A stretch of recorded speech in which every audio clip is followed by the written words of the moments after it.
はい、皆さんこんにちは。ウルトラベラー TV です。この動画では知ってるようで知らない神宮の神話、いわゆる神宮の成り立ちをできるだけ簡単に説明します。その中に日本人が心のふるさととして慕う神宮への感謝が見えてきます。基本を知って参拝いただければ、伊勢の旅が意味のある時間になるに違いありません。それでは周辺情報も合わせてぜひ最後までご覧ください。そして旅する前に見返せるよう、ぜひチャンネル登録をお願いします。皆さんご存知の伊勢神宮という名は総称で、皇大神宮、別名内宮と豊受大神宮、別名外宮が正式名称です。この2所の正宮をはじめ14所の別宮があります。また43所の摂社、24所の末社、42所の所管社、合わせて125社から構成されます。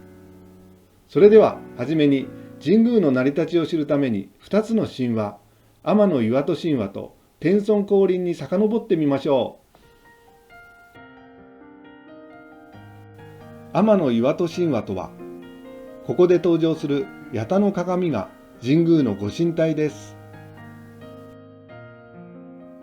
太陽の神で知られる天照大神は、神様たちが暮らす高間原を訪ねてきた弟のスサノオノミコトに暴力的な性格を改めるよう注意しました。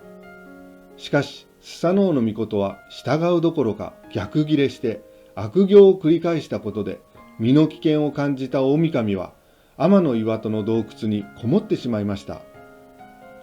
太陽の神が闇に包まれ、光を失ったことで世は乱れ、災いが続きます。神様たちは大神に洞窟から出てきてもらうための方策を考えます。そしてある神が八田の鏡と八坂の勾玉をお供えの榊にかけて、ある神が祈りを捧げ、ある女神が神楽を舞いました。その踊り姿があまりに面白かったため、神様たちが大爆笑しました。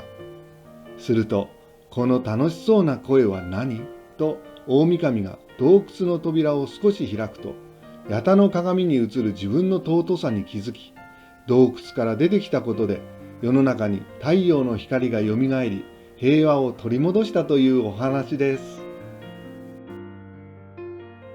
続きまして、天孫降臨とは、大神の孫が天から地に降りたこと。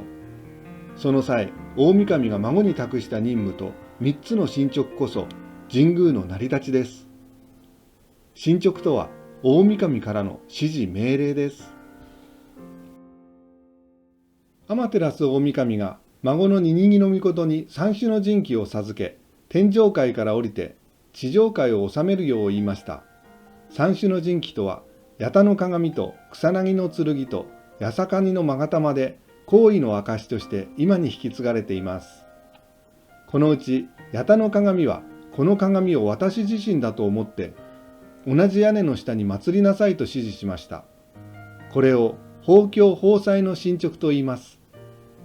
そして大神はニニギノミコトにお米を作る暮らしが繁栄と平和をもたらすと教え、天上界の稲で地上界に米を作るよう指示しました。これを湯庭の稲穂の進捗と言います。これが昔から日本が豊芦原の瑞穂の国と言われるゆえんです。また大神はニニギノミコトに皇室と日本の永遠の精鋭を願い、この国は天地とともに永遠であると命じました。これを天上無窮の進捗と言います。皇室が日本国の原点を象徴する言葉です。このようにニニギノミコトが神様たちの暮らす高間原から九州高千穂峰に降りたことを天孫降臨と言います。天岩戸神話。天孫降臨は高千穂の動画でも説明していますので、ぜひ見てみてください。概要欄の関連動画に貼っておきます。それでは神宮の成り立ちを知ったところで、神宮とその周辺の見どころを紹介します。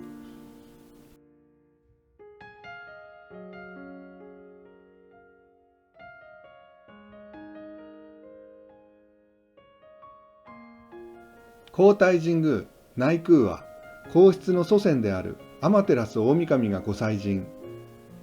大神を祀る全国約8万社の神社の中心で、日本人の総氏神。ご神体は三種の神器の一つ、八田の鏡。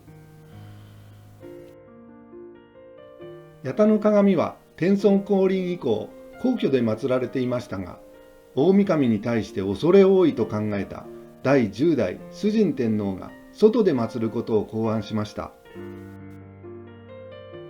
第11代崇寧天皇の皇女、大和姫の命が各地を巡り、約2000年前に伊勢を選んだのが始まりです。こちら宇治橋は天上界と地上界を結ぶ架け橋となります。内宮には太陽の神天照大神を祀る正宮と、別宮の荒祭宮と風日の御宮が鎮座しています。心音感謝、家内安全、商売繁盛など大神へのご祈祷と祈願の札、お守りは神楽殿へ。最も尊いお宮の参拝時間は約60分です。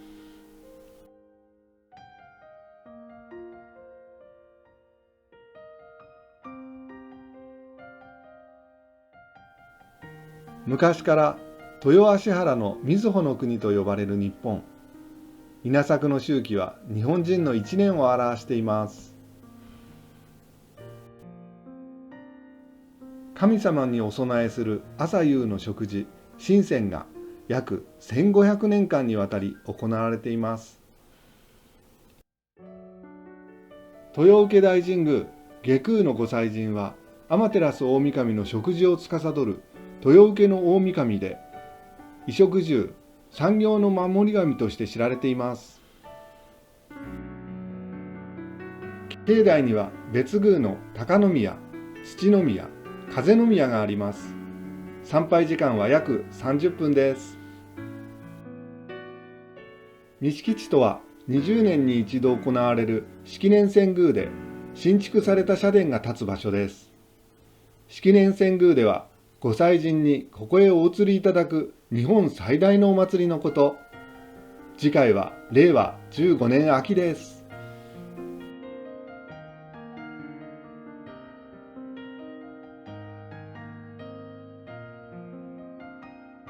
縁結び、夫婦円満、交通安全などのご利益がある二見沖玉神社は、古くから伊勢神宮参拝前のみそぎ、つまり身を清める役割があって、実は神様も伊勢神宮との関わりが深いのです。ご祭神の猿田彦の狼は、天孫降臨の時、ニニギノミコトが先導役にした神様です。境内には猿田彦の狼の使いであるカエルがあちらこちらで見られます。こちら、猿田彦の狼ゆかりの霊石を拝する日の出養拝所です。これは海の神、渡積の狼を祀る龍宮社。こちらは天岩戸神話で天照大神が隠れたと伝わる洞窟、天岩屋です。そしてこれが夫婦円満に欠かせない夫婦岩。大きな岩が男岩で高さ9メートル、小さな岩が女岩で高さ4メートル。2つの岩がしめ縄で結ばれています。二見浦に浮かぶ夫婦岩は日の出、月の出のスポットとして有名です。幻想と神聖が相まって神々しいですよね。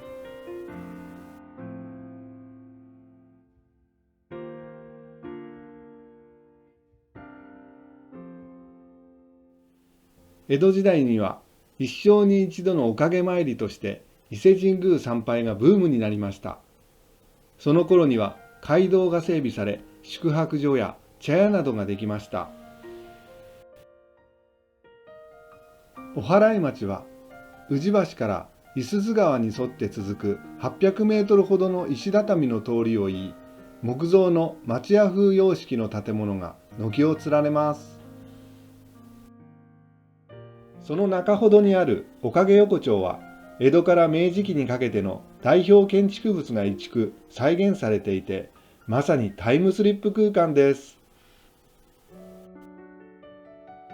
お祓い町おかげ横丁では、柔らかくて太い麺と濃厚なつゆが特徴の伊勢うどんが有名です。旅の昼食はここで決まりですね。老舗の和菓子屋、茶屋、伝統工芸品、さまざまなイベントなど、本当に楽しい時間を過ごせますよ。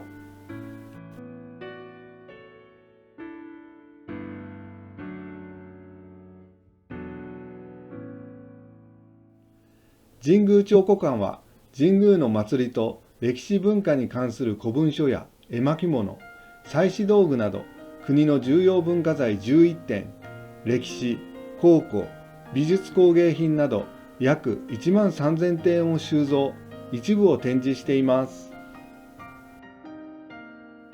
神宮農業館は、天照大神と豊受大神の恵みを広めるため、自然の産物がいかに役立つかをテーマに貴重な資料を展示している国内最初の産業博物館です。神宮美術館は、文化勲章受章者、文化功労者、人間国宝と呼ばれる重要無形文化財保持者が、式年遷宮を称賛して神宮に奉納した絵画、書、工芸を収蔵、展示しています。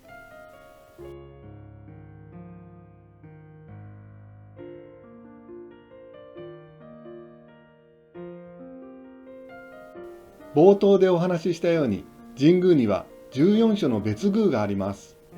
そのうち5所は内宮と外宮の境内にあり、9所は市内外に鎮座しています。時間の許す限り巡ってみてはいかがでしょうか。